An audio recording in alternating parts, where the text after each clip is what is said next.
Chairman Korangi town محمد نعیم شیخ کی ہدایت پر municipal commissioner Korangi town Ghulam Farid نے کورنگی کے ایجوکیشن کا محکمہ تعلیم کا دورہ کیا اور افسران و ملازمین کی حاضری چیک کی. غیر حاضر افسران و ملازمین کی یقینی طور پر کارڈ شیٹ بھی کی یعنی رجسٹر پر سائن بھی کر دیے.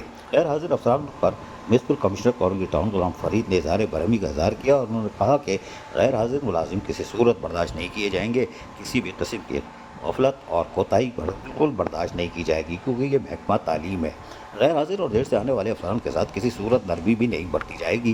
بعد ازاں municipal commissioner Korangi town Ghulam Farid نے کورنگی کے تمام ٹیکس ڈپارٹمنٹ کے ڈائریکٹرز ڈپٹی ڈائریکٹرز کی اجلاس کا انعقاد کیا. میونسپل کمشنر غلام فرید نے کہا کہ ادارے کے ریونیو میں اضافے کے لیے ٹیکس کے نظام میں جدت اور مستقبل میں مزید بہتری کے لیے اصلاحات اور زیادہ سے زیادہ یونٹس کو ٹیکس نیٹ میں لانے کے لیے عملی اور مؤثر اقدامات کیے جائیں تاکہ وسائل میں اضافے سے ترقیاتی کاموں میں مزید تیزی لائی جا سکے اور اس ٹیکس ریکوری کے براہ راست ثمرات عوام تک پہنچے. اس موقع پر ڈائریکٹر ٹریڈ لائسنس ظفر خالد، ڈائریکٹر پاس معین چند، ڈپٹی ڈائریکٹر ایڈورٹائز منت حبیب صدیقی، ڈائریکٹر چائلڈ پارکنگ محمد کاشف، ہیلتھ کے محکمہ صحت کے ڈاکٹر محمد ایاز ایوان، محکمہ بی اینڈ آر کے سب انجینئر اور دیگر افسران بھی موجود تھے. عزیز عارف، KBS مدیاتی نیوز کراچی.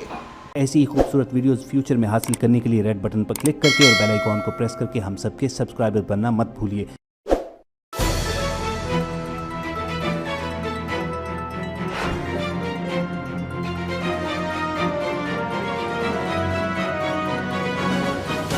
KBS بلدیاتی نیوز.